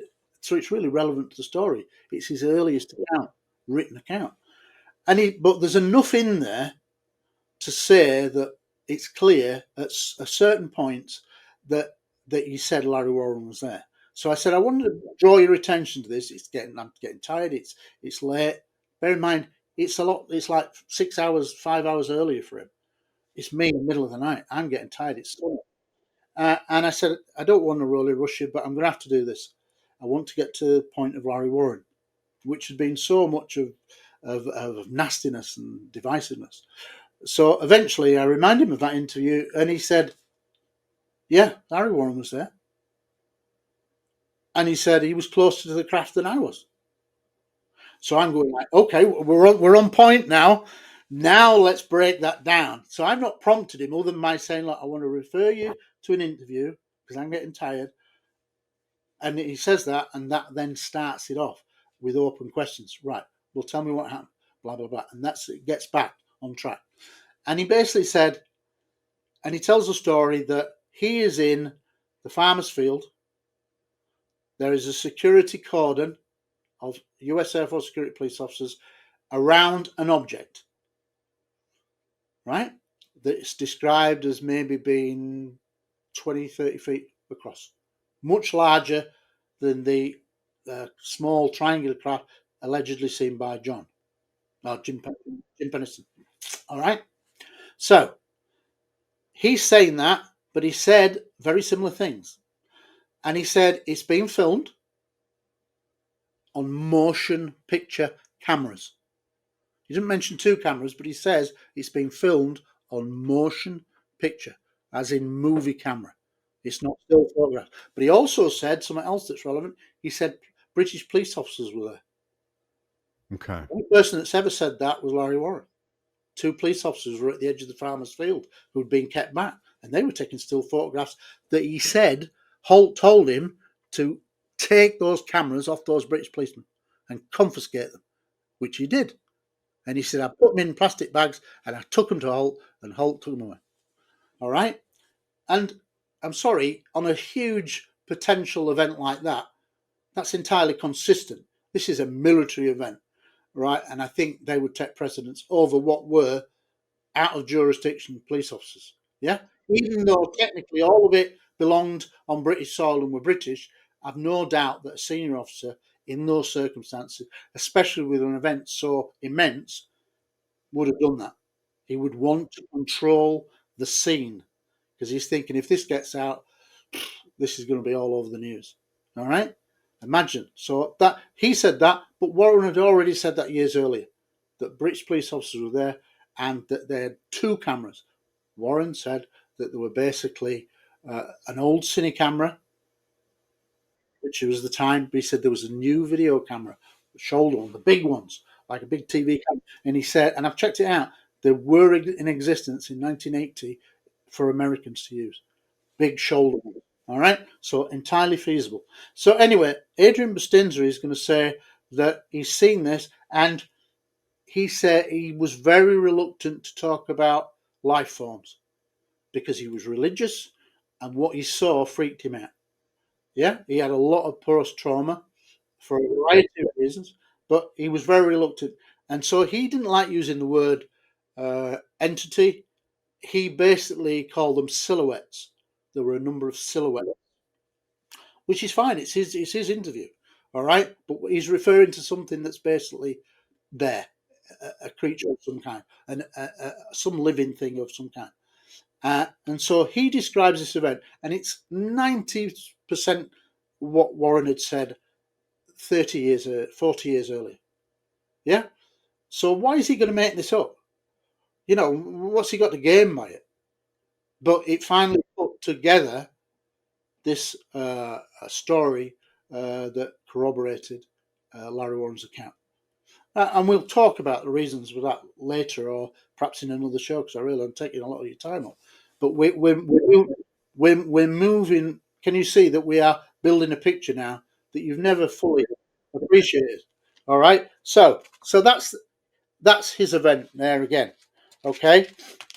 Now, if we then go to the Larry Warren account, it's the same incident, but you now got Larry Warren. Now, don't forget, Larry Warren's account emerged actually in late December 1982, before the big News of the World reveal in October 1983. Yeah. Right. So this came out, all right? And it came out to, have you heard of the abductee, Betty Andreasen? In the late 80s? I don't think I have. She was an abductee in the late 80s and early 80s. And basically, her and her husband, Larry Warren, had rang up. There'd been a story about abduction and strange UFO cases in an American newspaper. And Larry Warren had seen it. And there'd been a telephone number if anybody wanted to ring in. And he rang in and he basically met with Betty Andreasen and her husband. And that's when he gave them an account. And I traced the husband, who then said, yeah, that was the account. And it's what he's always said. Yeah? So this is good. And it plays an important story. Now, people talk about the Holt memorandum coming out. Well, without getting into too much detail, suffice to say that after the incident, I think the US Air Force was genuinely scared that this could hit the press and be all over in 1980, January 1980. It all may come out, and it would be an amazing story, or it would go viral. But anyway, they managed to contain it, but they were doing their best to contain it. And basically, the story goes that everything was done to downplay, and I think this, I can only surmise this.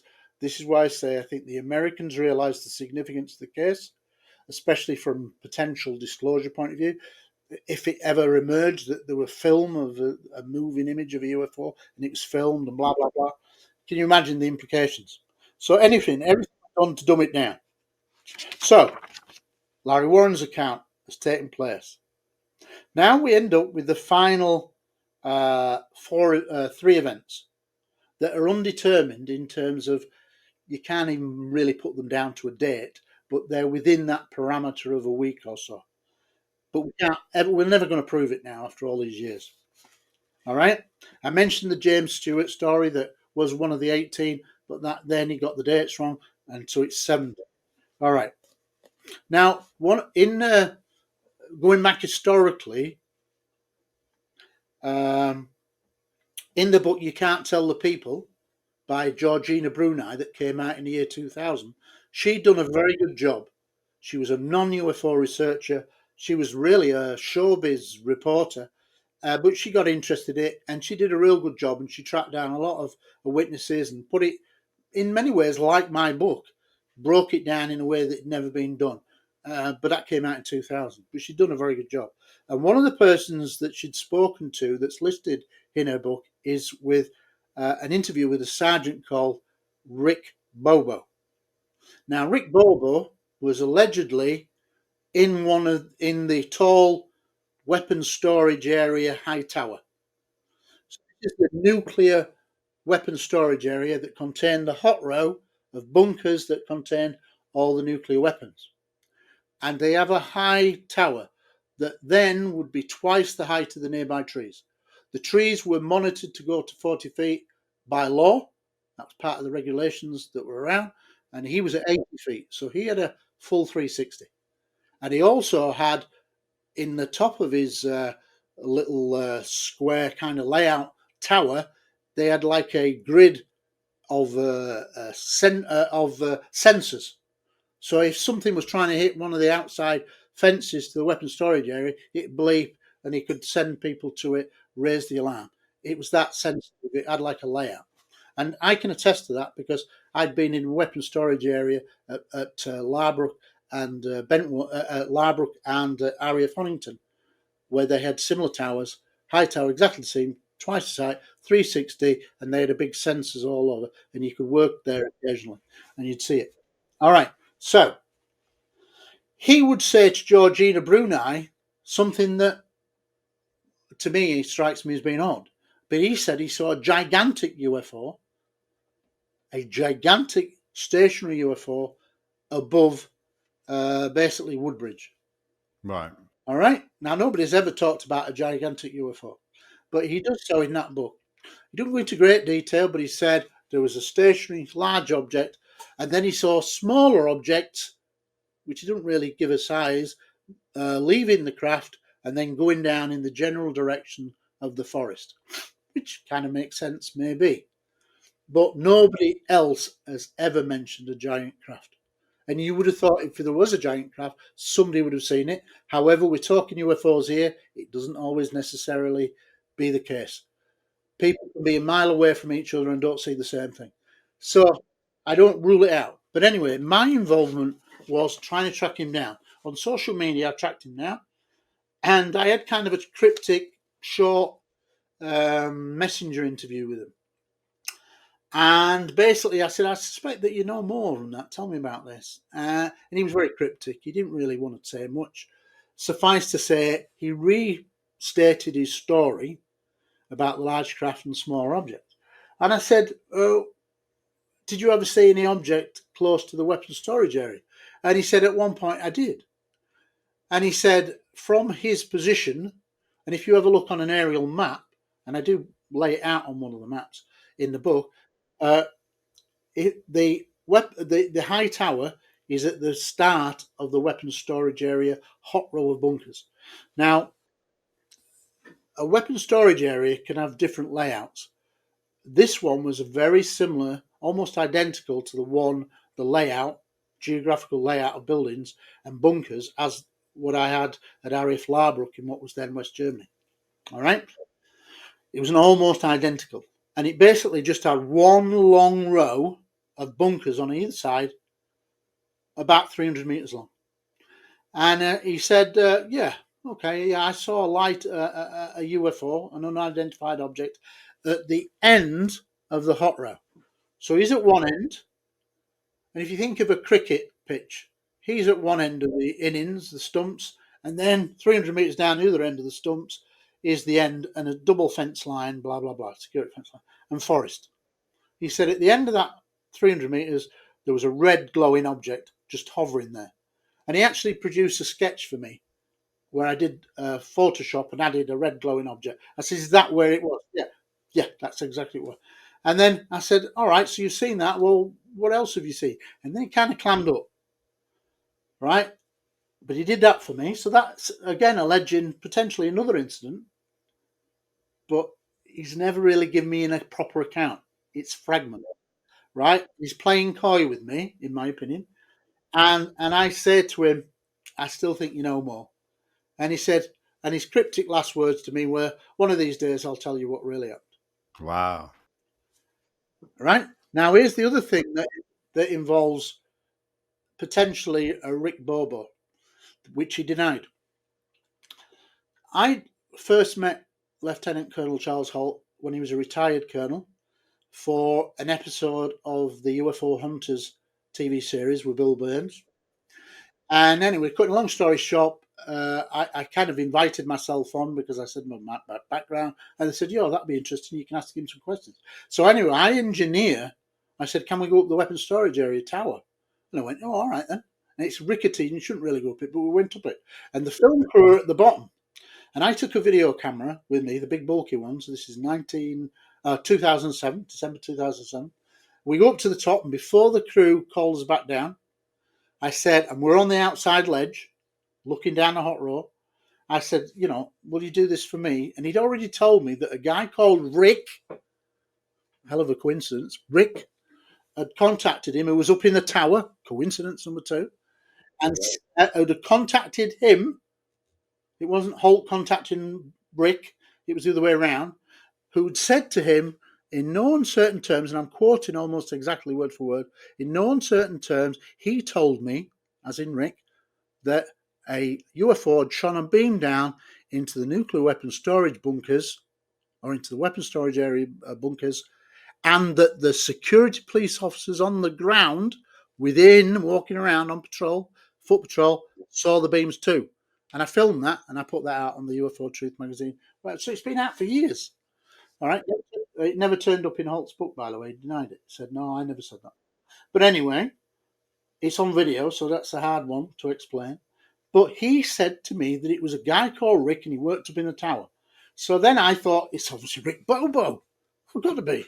So I go back to Rick and say, what about this that Holt said? And he said, no, I don't know what you're talking about. But what's the odds that somebody, very, very few people had access to that storage area? You had to be a sergeant and you were called Rick. So I don't think I ever got the full story. But that's another event because he'd said in the book. So that's an historical event. Can't be precise about the time, but it's another timed event. And it's clearly anomalous. It's clearly anomalous. But then I've discovered a new one when he says there's the object at the end of the hot rod. Nowhere near where he said the object was. And it's not giant. All right, so you've got that. Right, now we go to, I think, 2 final ones. Can't really determine the date time, but I think these are on what I suspect was the Adrian Bustinza, Larry Warren second craft landing event. This controversial event. And the reason why I'll say that is I'll come back to it. A guy called Steve Longero interviewed him, 3-hour transatlantic call. He'd actually been interviewed briefly by Philip Mantle, the British researcher, and it had appeared in a national newspaper. And I thought, oh, I haven't seen that before. I'd heard the name before, but he'd never properly been interviewed. And anyway, it wasn't a bad interview, but I just got the impression he knew more. So I emailed Philip Mantle, who's not an advanced interviewer or detective, and said, would you give me his email? And he kindly did.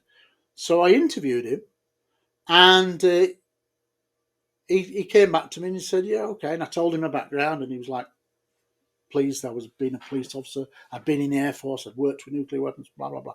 So anyway, I kind of got his trust, and he then did an interview with me. Again, another transatlantic call. And basically, he would say that he'd arrived in early December 1980, just before the events. All right, this is two really good stories, right? I have no reason to disbelieve him. And I met him personally later on, and he was a real stand-up guy. Trust him 100%. And basically, he said, I just arrived, and he said, I was soon put on shift, much quicker than normal. Normally, when you got to the twin bases, you were given like a familiarization course that lasted 2 to 3 weeks, ordinarily. But because they were short-manned, for want of a better phrase, short-manned, because allegedly some police officers or security police officers had been busted for drugs. Oh, wow. Hash, marijuana from Amsterdam, blah, blah, blah, when they've been on trips. And I have got a story linking in with a new witness who's come forward that kind of corroborates that for the first time. But anyway, that's another story. So basically, he will say that I was put on shift much earlier. And he said, on one occasion, early on, I was put with an experienced either airman or a sergeant to walk around inside the nuclear weapons storage area. Right. He's on foot patrol, walking around. You see where I'm going with this? He's walking around. They've got their M16 and walking around. He's with an experienced guy. Now, I know for my time in the Royal Air Force Police that's exactly what you would do. You'd have somebody new on shift. You'd be shadowed by a mentor. Say, this is how it works. This is what happens if we get an exercise. This is where you respond to. This is what you're expected to do. That kind of thing. So anyway, that makes sense. So he's walking around and he says, we're walking around. And I had no idea what he was going to say. I didn't know he was going to say he was inside. And he said, I was inside, walking around, an experienced airman or sergeant. And then we see an object over the forest, close to the weapons storage area, and it then shines a beam of light down, like akin to a laser beam. I'll just put a light on. I realise I'm getting dark here. And basically, he describes this light like a pendulum. And he says, he describes it doing this. And slowly making its way along the entire 300-metre length, as if it's scanning. And he actually says this, I thought it was scanning the contents of what was inside the. And it's going slowly, silently down the entire end to the end. Now, where does Rick Bobo say he saw an object? At the end. At the end, right. At the end. So maybe he's looking out towards the forest, and then suddenly he looks around because he's got a full 360 and sees an object at the end, just having switched the beam up. I don't know. But you can see where I'm tying it all together. All right? And now go back to the Halt video, which he said to me personally on video. And Rick said to me, on no uncertain terms, the beam went down into the weapons storage area and the police officers on the ground saw it too.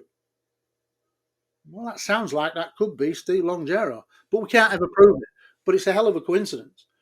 And of course, for many years, people had speculated, was it related to nuclear weapons?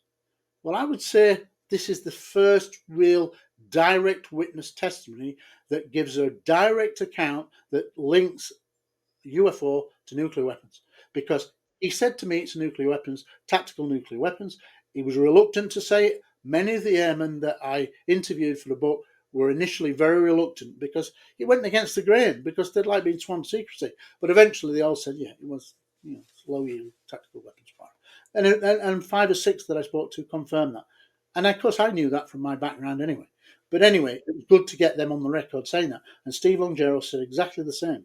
And so for him to say that he was a direct witness, nobody had ever had that. So you'd have thought that might be the front page news, wouldn't you? 6 o'clock news. You'd think, but the press weren't even interested. Some looked at it and put it on page 16, but not a headline, not a big story. It's just UFOs, blah, blah, blah. But anyway, that's by the by. But that's not the end of it. Because he said that when the beam of light, when the UFO left after scanning the hot row, he said it then silently moved off across the runway and out towards Woodbridge and the forest. Well, he heard on the chatter on the radio that people were following it. Yeah, it's going towards the forest. Let's get people in the forest. Now, because he was just fresh on shift, and I can completely understand why this would happen, they're wanting every available security police officer who's not got a dedicated role to get out in the forest. We want to know what the hell this thing is. So it makes sense. So they had this call out, and of course he's supernumerary. They don't need him inside a weapon storage area. So he says, I was then suddenly taken off the weapon storage area, which ordinarily would never, ever happen. But in this circumstance, I think is entirely feasible. You want people in the forest, you don't know what you're encountering. We need manpower out there. Get out there. Let's get lights. Yeah, makes perfect sense. Yeah. Perfect sense. So he says, I then get put in a truck with 15 others, 10 or 15 others, and are taken to the staging area. Can't go any further into the staging area. He says, I get there, there's 7 or 8 vehicles, there's all security police officers milling about, there's light halls by the side. They can't get into the forest because it's too difficult to get them in there. And he said, but everybody's milling around. And he said, guess what? As I get there, Holt turns up. Holt's just turning up. And he said, guess what else? He says, as I got there, I'm thinking, what the hell is happening? What the hell is going on? Totally understandable. He's trying to keep his head down. He's only just arrived there. And he's like as green as grass. You know, he's no time in the Air Force. And he's thinking, Jesus, what have I walked into? All makes perfect sense. And he said, I then saw Larry Warren. Right. And he said, I recognised him because I was at the same Air Force training base with him, Lackland Air Force Base, doing the same training. And in fact, they're even in a photograph together as the intake. And they're 3 rows apart, 10 feet apart. I've got a photograph with the 10 feet apart, and there they are. I said, well, did you know Larry Warren? He said, I knew of him. He said, but when there's like 47 or 48 people in his intake, he says, you get to know them through your basic training, but you're not mates with them. But you'll know who they are because you line up in the same you take your photographs and you line up in the same way, you march in the same position. You'll eventually get to know their name. But unless you're bunked very close to them, you don't get to know them. You usually just get to know half a dozen that's nearest to where you sleep. And then you hang out usually. And that's what exactly happened to me. So I totally understood that. But these people who then later said, Holt said, when this story emerged, he said, it's just his drinking buddy. They weren't mates. But a hell of a coincidence. And Larry Warren had arrived only a couple of days after him. And nobody could understand how he got on shift earlier. Well, he's just explained that it's because there was a short on manpower because there'd been a drugs bust. And later on, if you ever come back to this in a second show, because there's lots of other things that came out historically, you should come back to it because I'm only telling you half the story. I'm just telling you the events, but you're not talking about the historical interviews that I found in old little UFO publications and the fact that Holt was prepared to sell his story to the News of the World prior to the big story in the News of the World. That Holt had actually made a genuine admission, in my opinion, to an American researcher 6 years before he retired in 1985, April 1985, a full admission that there was a second landing event and that it was there and there was a craft and that Colonel Williams was there, the best commander. So that's the other side of the book, historical, and then you've got these now new events that are summarised through the stories and re-interviews. But that is, in a sense, 17 different events. Now, I guarantee you, nobody has ever laid it out like I've just laid it out. No. So do you? So when people talk on shows and they go, "Oh yeah, we know Rendlesham," I go, "No, I don't think you do." No. And that's because the narrative that you've seen in virtually every documentary over the last 25 years has been controlled, in my opinion. And all I'm trying to say is there's a lot more to this story, and for whatever reason, the press have manipulated the narrative, and you are not being told the whole story. Now, I self-published my book, so I didn't make it a bestseller. It's nowhere near had the sales. But for me, it was not about money. It was about getting the truth out there. Now, I knew that if I'd have said, on such and such a date, such and such a publisher is releasing my book, I think several injunctions would have come my way to try to stop me. I won't name the people, but some of them would have come that way. And I thought, no, I can't take that risk of being bogged down in legal paperwork that can take years. I said, I wanted to get the truth out there. So I'm not bothered. I'll self-publish. And I knew that when I released it, there was no date. I just chose a date and put it in, and February the 12th, I think it was, and there it was. And I thought, if just 50 people get the book, they get the truth, and it's out. You can't control it. And guess what? It's been out now 2 years and 4 months, and not one person has ever criticised anything I've said. No legal, nothing. And that's because everything I said was based on the truth, on the facts. Personalities were taken out of it.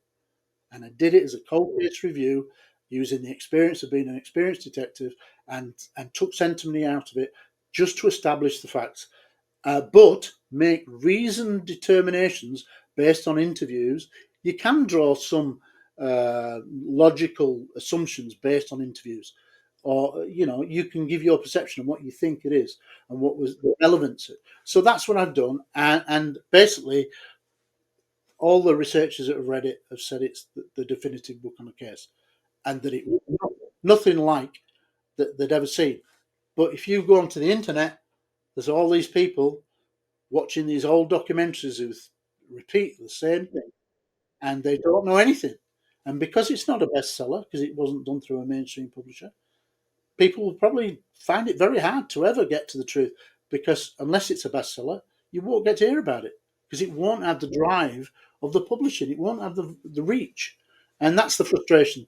So in a sense, the situation where I'd like to do now, and some things have emerged for a second edition, like, that are relevant, that would be added. A recent thing that I left out of the original book was the Wilson Davis memo, this controversial memo. Was it Eric Davis? Was it, the commander Wilson? And only recently, Eric Davis has, by association, confirmed that he is the Eric Davis. So that memo was real, and they mention Bentwaters in it. So that should now be in the book, because there's more than a strong chance that it's a genuine document. Definitely. Yeah. So there's that. There's this new witness that's come forward. There's other things that I followed up on. So I may try to get a proper publisher this time, and of course I want to correct the fact that it's 17 and not 18 events, because the chapter with James Stewart, which is a really good case, but it's out sequence. It needs taken out. So who knows? So if you know a publisher, let me know. But yeah, I thank you for allowing me to do that. I mean, that's, like I said, it's what I needed. I wanted this whole timeline fresh, with all the new information added from the research that you've done, so that people can now go. And there I was thinking you weren't interested in the book. How wrong I was. So no, so yeah, I appreciate you giving me the opportunity, because it's your show, and very rarely do you hand the show over to your guest. But you've basically just allowed me to go through these events. But it's all I can say is, I'm not going to make this up. I'm not going to lie. I'd just destroy my reputation in one foul swoop if you make one lie. What's the point? I'm just trying to establish the truth and say the existing narrative that you are getting for the last 25 years plus, and we all know the individuals involved, and maybe who I'm references. And Nick Pope gets a chapter in the book as well, which is relevant, because it's all based on truth and documents, and there's some really interesting stuff that I say in it that nobody wants to talk about, which is wrong, because the truth is the truth, and the evidence falls where it falls. And if there's documents and there's evidence and corroboration and sources, multiple sources to back things up, then they can go in the book, and that's what I've done. So if we ever want to come back and talk about the historical stuff, come back, because you're only getting half the story. But that is where we are now: 17 different timed events, and I think there's amazing new information, and not one documentary company is interested in it. Newspapers aren't interested in it. The Bonnie Tamplin story should have been a front page story. US Air Force security lieutenant officer chased by UFO on a rural public road, and it all covered up by the Air Force. Steve Longero inside the weapons storage area sees a beam into the nuclear weapons storage area. You think those were really big stories, but nobody's interested. It's crazy. It really is. Well, listen, Gary. No, thank you. Thank you so much. Like I said, this is what I wanted to put it out there. I hope it sparks a lot of more interest in people who have watched and listened to this. Absolutely. They can come to me and I will treat them in confidence, and I will only ever go public with their account if they allow me to. But, I'd love to. I am convinced people like Lieutenant Bruce England has never gone on the record. Lieutenant Bonnie Tamplin personally has never gone on the record. Sergeant Bobby Ball, who was he was involved in several incidents. He was part of Bolt's group. He was the fifth guy, right? He's done a couple of early documentaries and then kind of disappeared. I don't know if he's alive, but obviously it's a long time ago, and he's older than me. So he may well have passed away, but if he's alive, I'd love him to come forward because he holds some stories, especially about Bonnie Tamplin and maybe a couple other things as well.